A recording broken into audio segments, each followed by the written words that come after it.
God day, gods and goddesses. It's very early in the morning. Today I want to talk about why I be wilding out.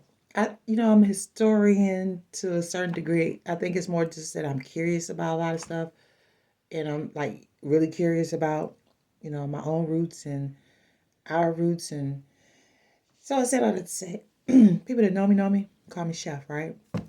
Because I love cooking. Cooking is where I feel close to my ancestors. Is where my mom and my aunt, who are in the heavenly realm, taught me how to cook. And so I feel closer to them when I cook, and it's therapeutic for me, right? So add that to Black people have historically been able to make something out of nothing, right? So I've seen my mom, I've seen one of my, you know, relatives, an uncle who claimed to be a chef in the military. I've seen them go in the kitchen and whip up something out of nothing, right? So over the years, my kids would be like, "There ain't nothing here to eat, nothing here to eat, blah blah." I was like, "Oh, let me get up." I go in the kitchen and make this, elaborate meal or whatever. It's like, how do you do that? It was nothing here. But I was like, you just wanted something to throw in the microwave or something to throw in the oven. I was like, it's food. You just have to cook it, right? So consequently, both of them are excellent cooks as well, right? So chef makes some shit up. That's what I go by. Chef makes some shit up, right?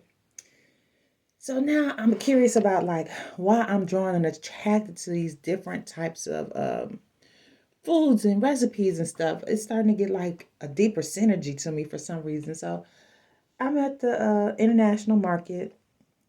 That's where I go to get most of my stuff outside of Whole Foods, Trader Joe's.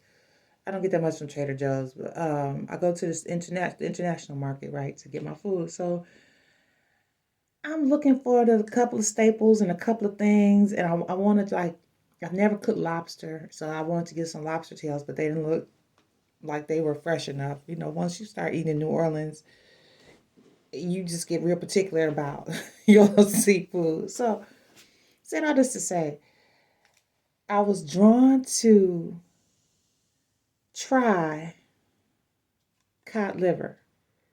Now, Mama used to make me take cod liver oil, and I've made my kids take a spoonful of cod liver oil, right?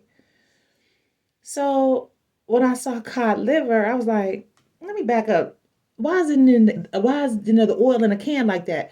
So I backed up and I looked. I'm like, this is literally cod liver in its own oil in its own juices. So I was like, well, that's crazy. And I said, I wonder if it's wild cod. So then I circled back around and it says it's wild cod. And I was just like, well, this would be interesting. And it was just canned a few months ago. It has the date on there. It was canned in May of 2023. It's December of 2023. So then I started looking at, well, how are you gonna make it? That's why I'm thinking about this while I'm driving home. It's produced in Iceland. I've heard good things about Iceland in general in terms of healthcare and the healthy culture there. It says it's only the liver, salt, no preservatives or added flavors, right? So I'm like, how you gonna make this, right? How are you gonna make this? So I'm thinking of some things in the car, and I'm like, I have no idea. So what provoked me into coming up with an idea? I googled how do you cook cod livers, and the first recipe that came up had some damn raisins involved, and I'm just like, I don't need nothing else from the internet. I'm done. I'm done. I don't even want to know no recipes that include raisins. It's just not life. Okay, so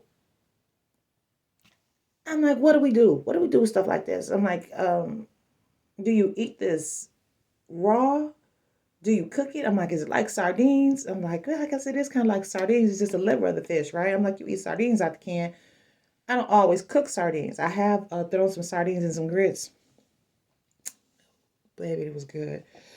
So I'm thinking about sauteing these. I don't know if I'm gonna be able to eat this raw. I just don't know. I'm thinking about sauteing these and sauteing some onions and some these and some salt and some pepper and maybe adding them to some grits. I don't know. I just don't know. But if you know, put some tips down there and yeah, we're gonna give this a try. Chef making some shit up. The other thing that I decided to try, I always get rye bread and I'll get real rye bread. Real rye bread is dark. Real rye bread doesn't have that many ingredients to it, right? So the real rye bread, you have to get these places from Polish markets, they sell Polish food and stuff like that. So yeah, it's an import and it has no cholesterol, no trans fat, no preservatives. It's rich in calcium. It has no yeast. It's yeast free. I don't fool with wheat. And the ingredients is coarse rye flour, water, and rye grains. Some sugar, fermented rye malt, salt, caraway. That is it. And it has the percentages of how much flour it has in there. And then once you open it, you're supposed to keep it refrigerated. So here's the next point I wanted to make. Liver pate. Not sure if you ate it. Had it growing up. Again, these are the things that my ancestors would eat. Mama used to make pate. She would make some liver pate. She could do the most. But sometimes she would buy liver pate, right? So now on occasion, especially when I'm nostalgic about her, and this is the remembrance season, right?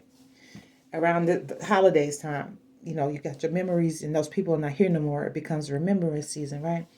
So I'll get some, like I did yesterday, I got some goose liver pate. I don't know why I'm gravitating towards goose liver pate, right? And I get it, and I get this bread, and so then I'm thinking like, I wonder can you have a pate sandwich? Because I'm used to just eating it with the crackers, right? With the little fancy crackers, right? That's how Mama did it, so that's how I do it. So what I did was I got some grapeseed oil, and I mixed some 21-day seasoning from Trader Joe's in the oil. I smothered that on the bread. I smothered some goose pate on the bread. And I sauteed some red onions and put it on there. I didn't saute, I just cut them up and put them on there. It was really good. I was shocked. I was super shocked. And that's the picture that's on the cover of this video, that with the cod liver, can of cod liver, literally a can of cod liver. But so to finish out, the reason why I'm curious about why I'm drawn to this type of stuff is twofold. Colonization, slavery, and our history, specifically sticking to mine and maybe yours. My mom, for a brief period, she was a maid down south, and she worked in white people homes or whatever scenario she at the times that she worked before she got me, because she stayed at home with me. Um, she worked around these white people, and it's just like the history of sweet potato pie. It's not a traditional black thing. Black people didn't have the means to make sweet potato pies. They were making these things in the big house. They were making these things in the houses of the white people, right? So then when it became an opportunity, they said black people didn't have the means to even make a sweet potato pie.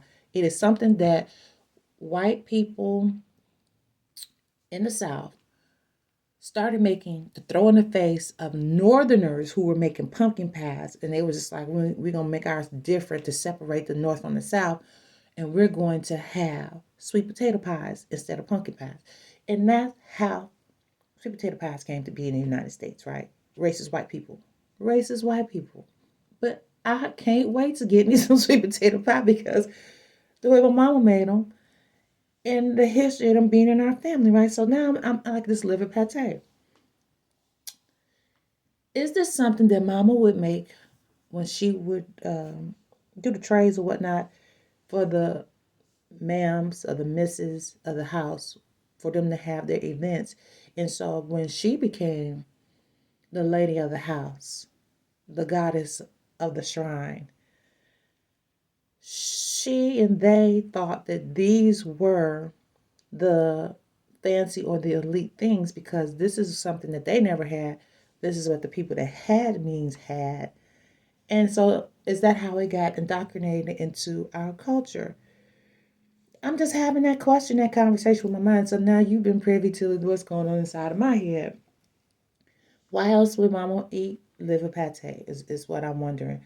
Why am I gravitating towards these these unique food experiences that may or may not have anything to do with my culture? You know, when I shake my roots and go down my family tree, there, you know, genetically, there is some European, but it's like 3%. But for indigenous people, my great great grandmother was 100% Muskegon Indian, right? So I'm just like, it's something coded in your DNA. It doesn't matter if it's like 3%, 50%, or 80%. If it's there, it's there, right? The other thing is, could it just be my palate and I'm just like expounding on the things that my mom, you know, shared with me in her food, on her food journey? I don't know. I may never know. But now you know. And whatever you know, if you could share it with me, I'd appreciate it. Please comment below. And thank you for your time. And I see you all in the next video. Until real soon, love, peace, and blessings.